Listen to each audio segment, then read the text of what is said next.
If you're scrolling through Netflix right now missing a certain Korean original show, you're not alone. Squid Game is one of the most original shows ever to hit the streaming giant, and it certainly has people wishing that Season 2 was dropping sooner rather than later. But unfortunately, there's a bit more to wait before the second season of Squid Game. So here's a list of shows that you should watch if you're missing out on the Squid Games. First up, Alice in Borderland. Alice in Borderland is definitely the closest comparison to Squid Game on this list. While the concepts are still wildly different, they definitely belong in the same genre. Alice in Borderland is similar to Squid Game in the sense that contestants are fighting for their lives in devastatingly hard challenges against a relatively unknown entity for a huge amount of cash. In Squid Game, players are taken off the street and are competing for a huge sum of cash that gets bigger as the contestant pool gets thinner and thinner, until there's only one person who left, who eventually gets to take home the ginormous pot of cash. Alice in Borderlands, while similar, is still very different. The plot sees a gifted gamer who falls just short of becoming what he is destined to be, and suddenly finds himself in an alternate version of Tokyo that is completely abandoned. While in this city, threats are constantly looming, and games are afoot. The gamer must compete in a series of challenging games in order to avoid death from an unknown being that seems hell-bent on lasering every contestant in the head. If the player manages to survive the grueling gauntlet of challenges, they are then granted an unlimited credit card that lasts several days. The winner can take this credit card and buy literally whatever they want for a certain number of days. But the twist is, if this player wants, they can voluntarily come back and compete in another challenge, which either sees them win another unlimited credit card or sees them meet their untimely demise. The premise is pretty cool, and of course, the world that the show takes place in is so unique that it sets up for a great amount of twists and turns, which means that you'll constantly be on your toes. I promise that you will literally never be able to guess what direction the show is about to take, as there are bridges burned, alliances forged, and betrayals that will blow your mind. If you're itching for more content like Squid Game, then this could be the show for you. But if for some reason the show doesn't sound like it's the one for you, then we've got more shows that are very similar to Squid Games that you're going to want to check out. Up next, we have As the Gods Will. Super cool title, right? Well, it doesn't just stop there. If you thought that the red light, green light scene in Squid Game was the best scene in the entire show, then I think I got a show for you. As the Gods Will is a show that's pretty similar in Squid Game, in the sense that people are forced to participate in games and they either win or they die, except it takes place in high school and is brought upon the characters because one of the characters wishes that his life would get a bit more exciting, and this is the gods' idea of excitement. But the show does open with a very familiar scene to us Squid Game fans. The Japanese variant of red light, green light is called Daruma-san ga Koronda, and you can bet your bottom dollar that this is the first game played in this show as well. And let me tell you that it's just as shocking in the scene from Squid Game. Of course, the rules are the same, and so is the punishment. If you move when you're supposed to be still, you die. Simple as that. The game is over when all of the living contestants have made it across the finish line under the time limit. It's a pretty crazy scene, and the craziness doesn't stop there. The show takes on a very different take on the genre, which I guess we could call the genre the playing games to avoid death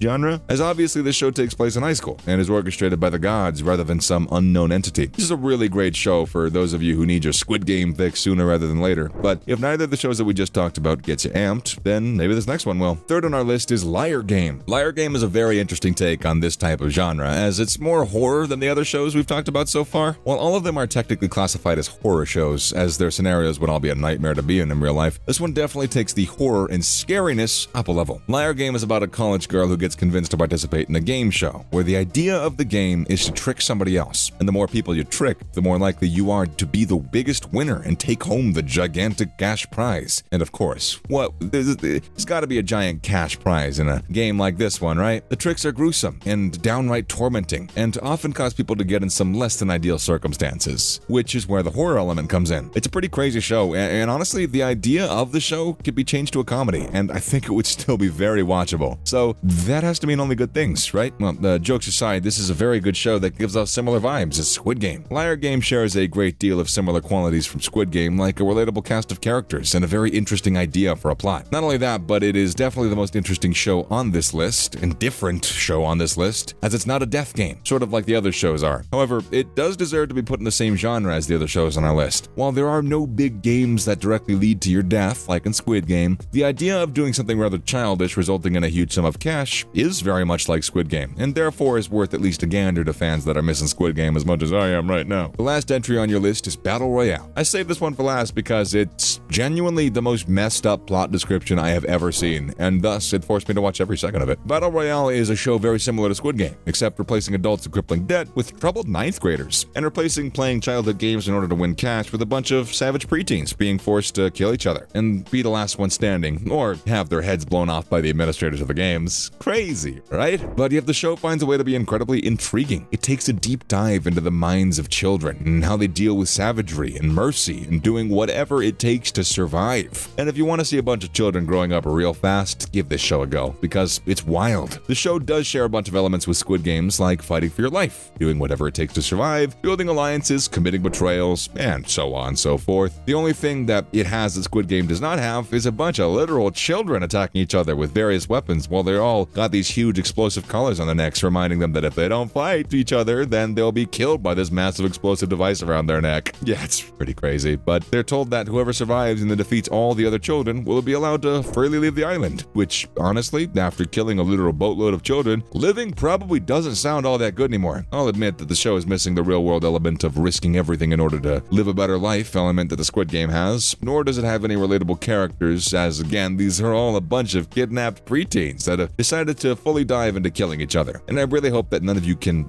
relate to that. But if you can, then this is the show for you. But you're gonna have to wait and watch it from a prison cell, though. And that's all we have for you guys today on the channel. So thank you so much for watching. We hope y'all enjoyed today's video, and we'll see you in the next one.